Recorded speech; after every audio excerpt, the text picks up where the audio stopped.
Hi folks. Well, when you hear the name Carnegie, you may think big man, big money, big steel. But I'll bet you a lot of you don't realize the millionaire philanthropist actually built over 2,500 libraries worldwide. And aren't we lucky to have one right here in our very own backyard?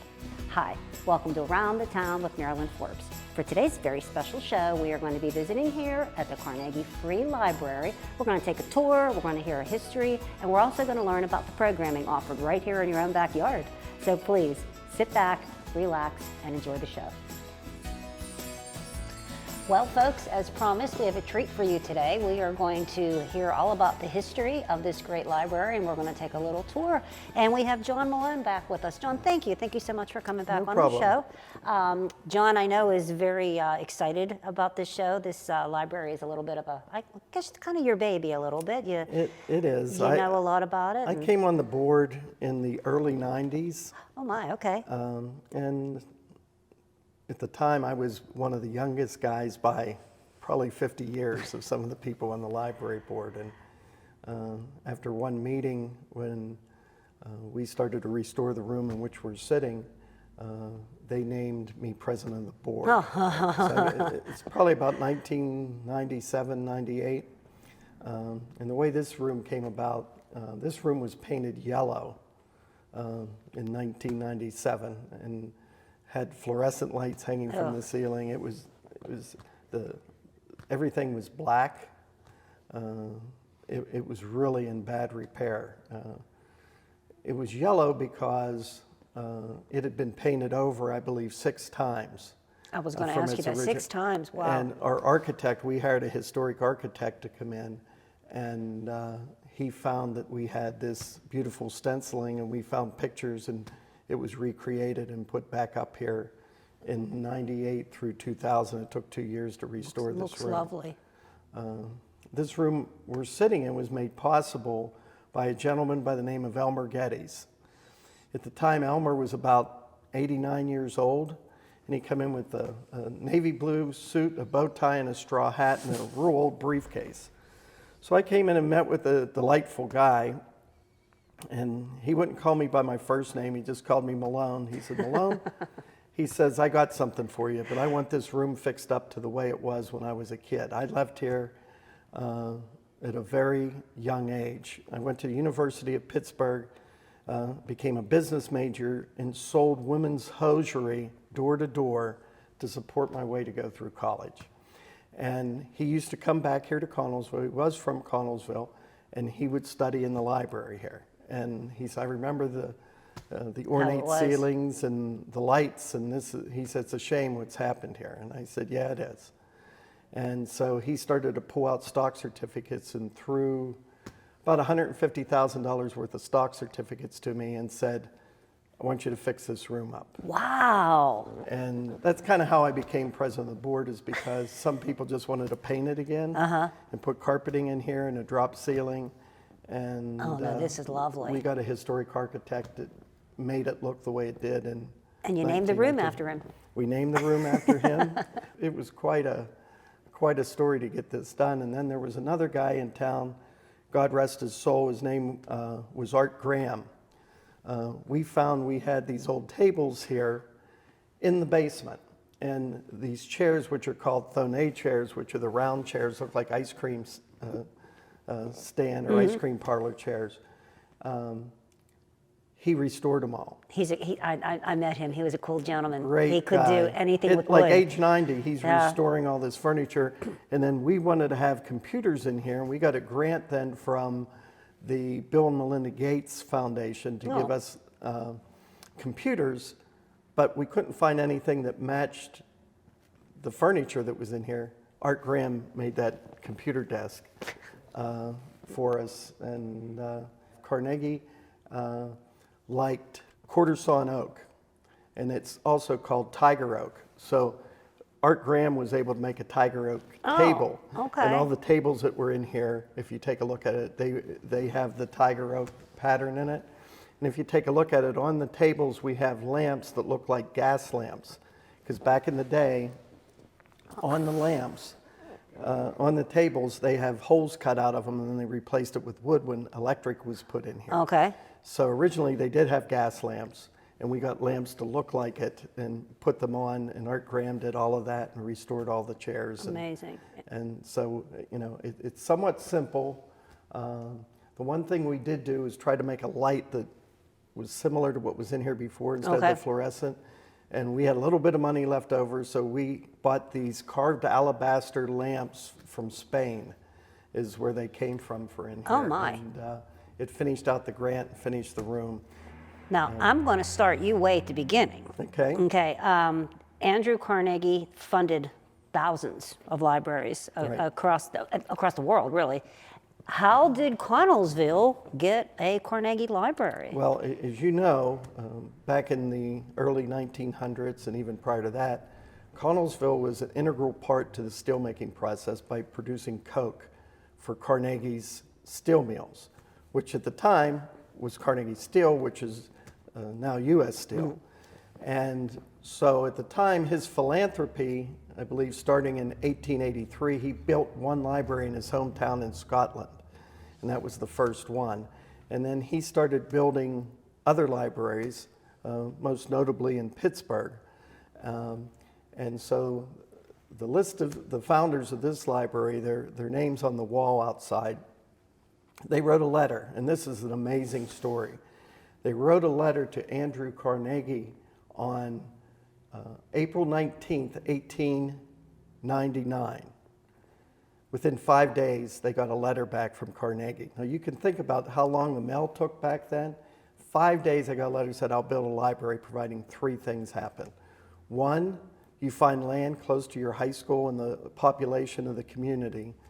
Two, you get an architect to construct a building that is worthy of putting my name on. And I do not just want a building that's going to house books. I want a building that's going to be a community center. Therefore, they designed it with an auditorium because on the weekends and on Saturday evenings, they used to have symphonies that would perform on the second floor in the auditorium. So it was kind of unique. And the third thing was the city had to pass a tax in perpetuity that it would stay on the books as long as the library was open. And so those were the three things. The city actually put it on a referendum. It was then, I believe, a borough. They put it on a referendum and said, people, do you want a tax? So there were some people against being taxed more, but it passed probably 2/3 to 1/3. Oh, okay. And they got a library. They got a library, and it took 2 years to build. Where we're sitting, this was the original Connell graveyard. And there was, I think, 100 bodies or so built or buried here. But they had to move them. And going back and looking at the newspaper accounts, most of the bodies were moved to nearby cemetery on Wills Road, and some of the tombstones are even down in what's called Soap Fat Hollow, not far. And then the library was constructed. Now, I did want to point out here real quick, I'm sure a lot of you realize, but I'm sure a lot of you don't realize, is the high school originally was located right here where the tennis courts are. The basketball court. yeah. So it literally was it was right beside the high school back then. Right. Okay. Right. Now, what was also quite unique when they opened it up was that the first book taken out of the library in 1903 was from a young girl, and her name escapes me, but she lived on Fairview Avenue, and the first book was Uncle Tom's Cabin. Oh. So, That's interesting. Yeah, how I found that out, I don't know. Again, I did research on the library. But what was also unique about the building is the librarian used to live here. Oh. And she would stay on until there was a controversy where there was, I think, a love affair gone bad with the maintenance guy that worked here. And Always so drama. They moved the apartment, which is now the Connell room in the library. Oh, okay. Where she stayed, but there was a separate bathroom up there. And Oh, that's interesting. Something else John was telling me when we were talking previous to airing here is whenever all of these libraries were built, he didn't want just a library. He didn't want someplace, so they all have something unique. Right. Some of them have swimming pools, some of them have gymnasiums. Right. Yours has the auditorium. And that's what was chosen by the founders of the community. Okay, so they have the option? Oh, okay, I didn't know that, all right. And so as long as he approved it, what was somewhat ironic, it cost $60,000 to build this library. Oh my Lord. And these guys started building it, and it got to the end, and they needed to do the landscaping, put the steps in, finish some things off, and they needed another $10,000.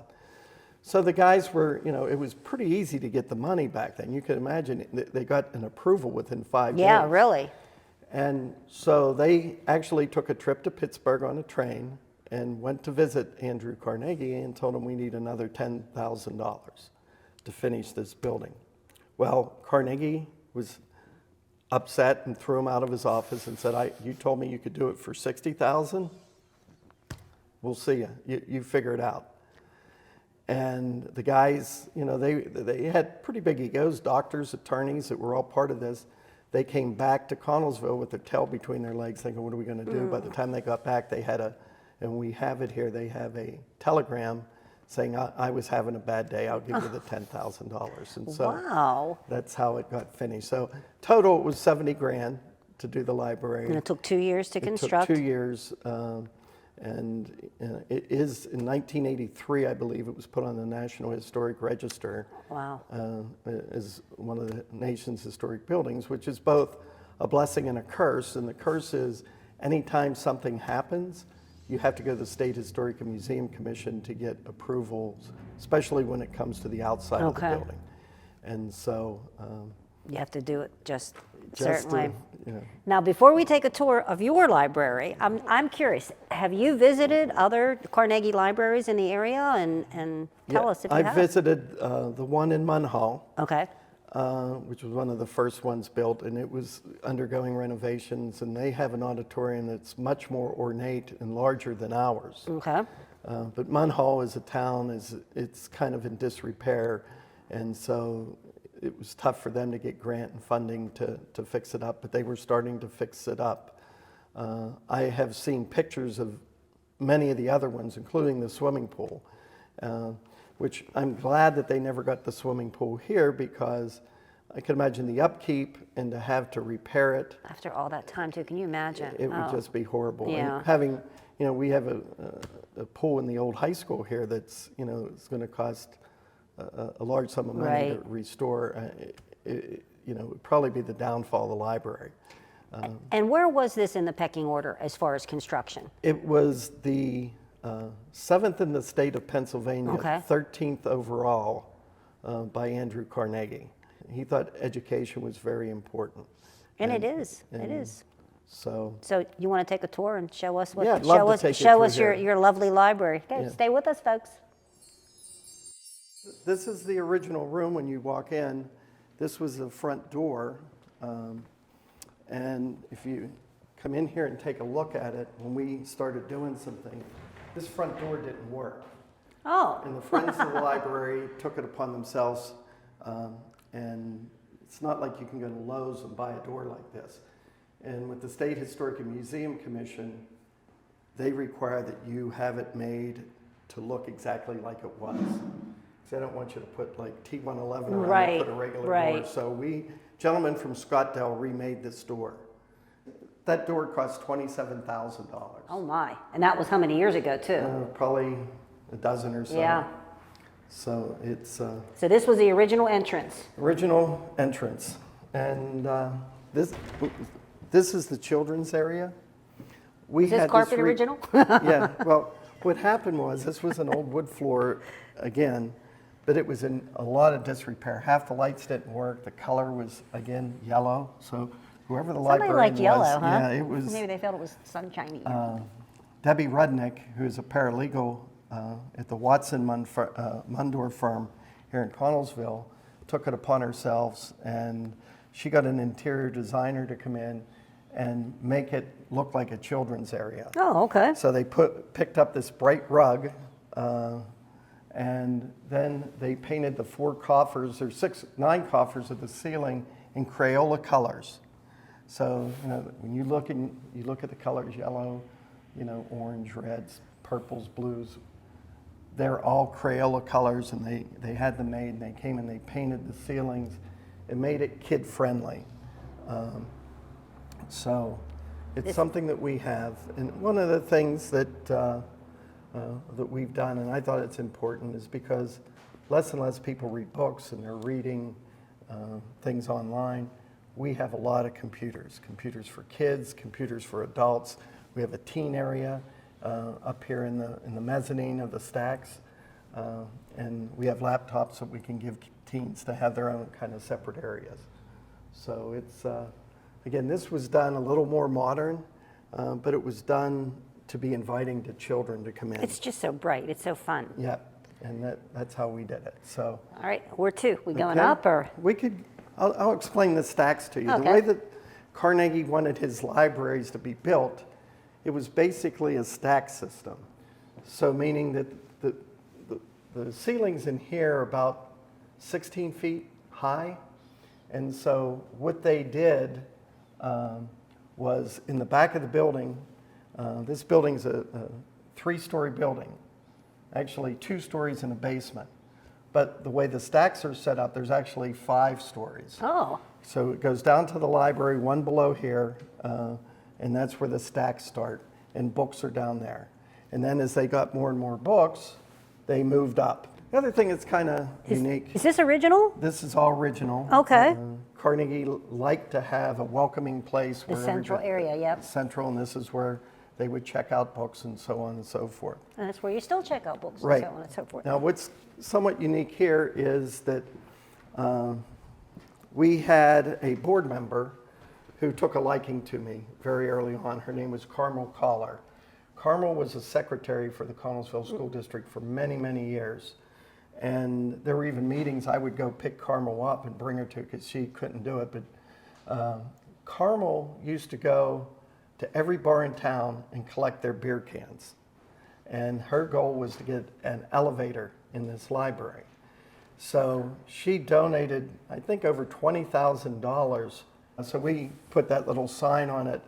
Actually, where this is, it was a dumbwaiter where they used to take books up. Okay, all right. So you already had a shaft right. there, more or less. Then. Okay. Okay. Okay.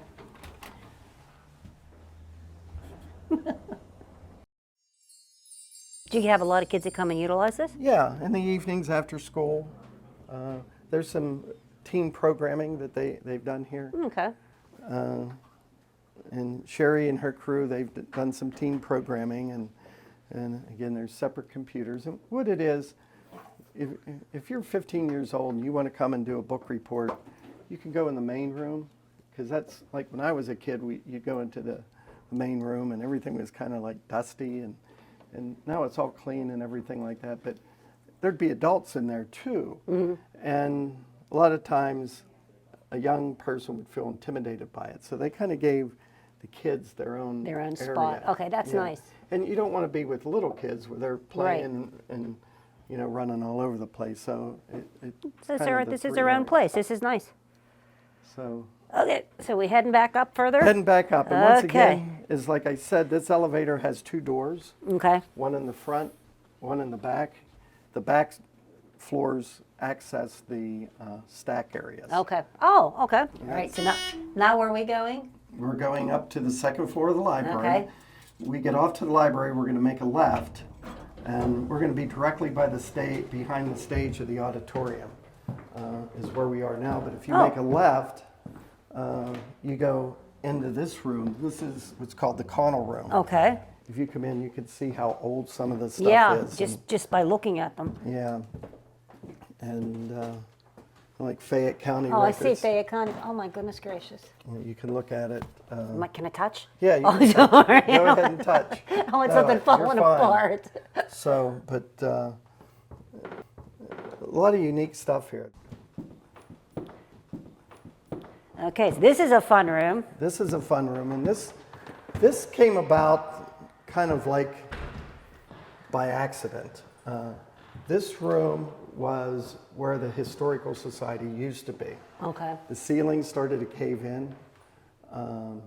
the windows were falling out, and we didn't have the money to do it. So what we ended up doing was we went and got a grant from the tourism board to put a museum in, and they would give you a grant for that.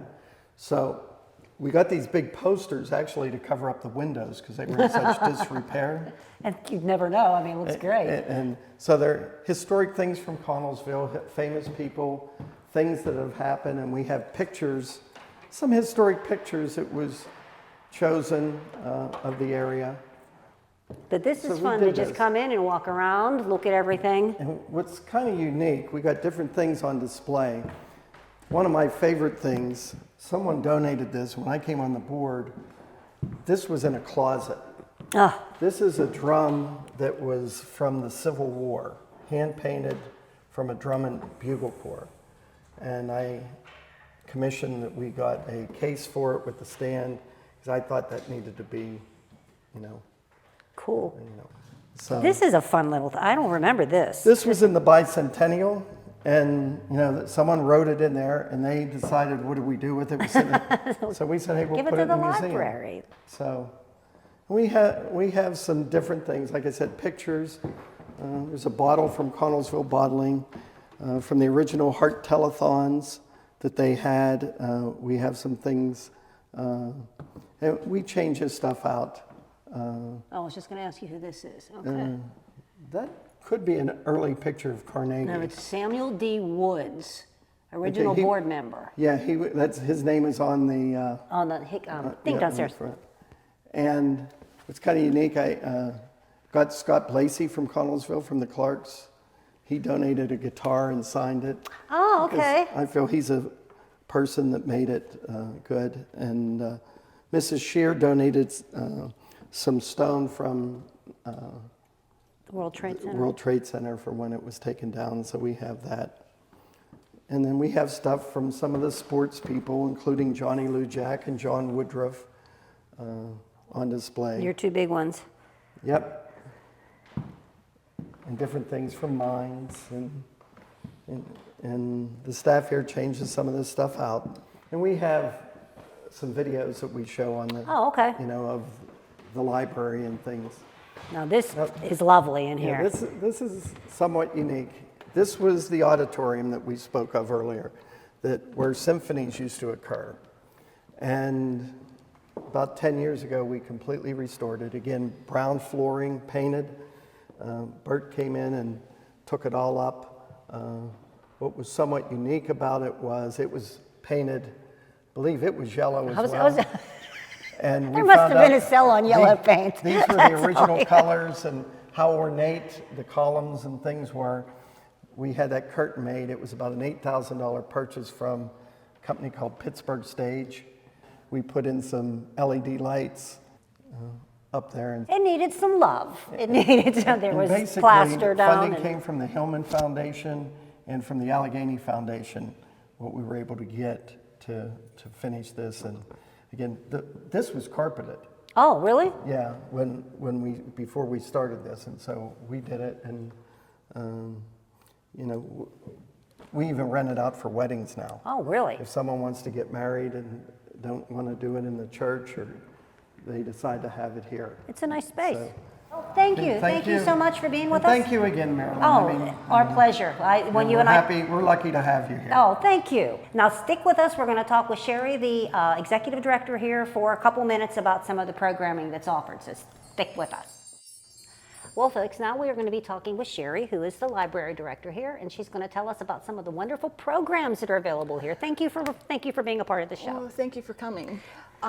This is a nice opportunity for me to try to promote some of the programs that we do here. We try to reach out to all different age groups, and the children's program is very popular here. Right now, on Wednesdays, we do a story hour, and the children come in, they're read a story, and they do some interactive, like exercises, and then they have a snack.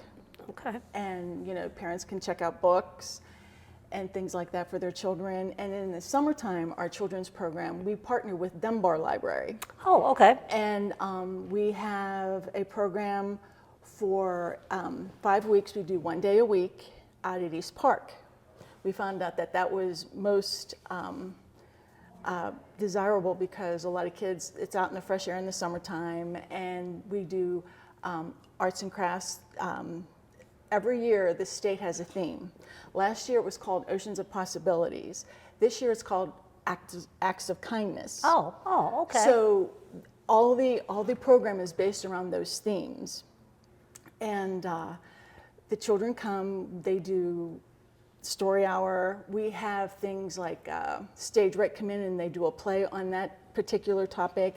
We have a magician come in and he does magic tricks that deal with those things. We have Animal World come in with different kinds of animals so the children can see them.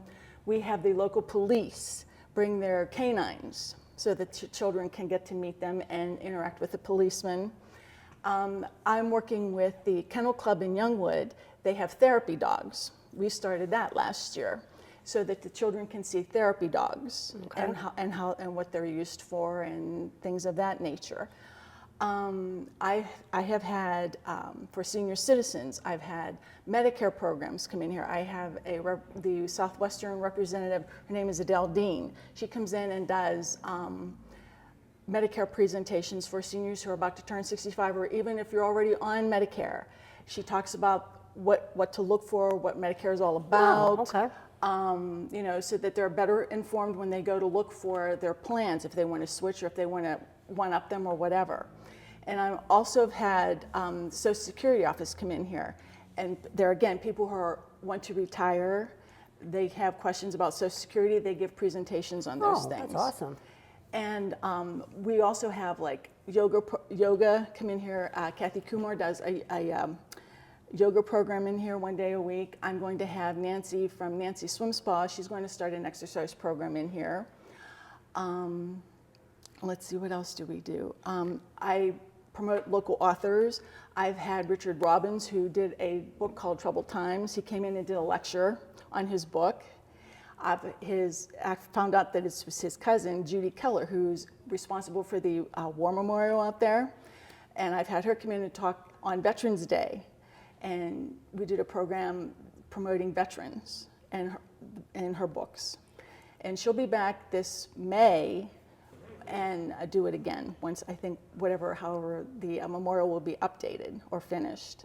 I've also spoke with a gentleman by the name of Mr. Matt Miller, who is a local author, and he does things on baseball, the local baseball team in Scottsdale and everything. So I will be having him pretty soon also.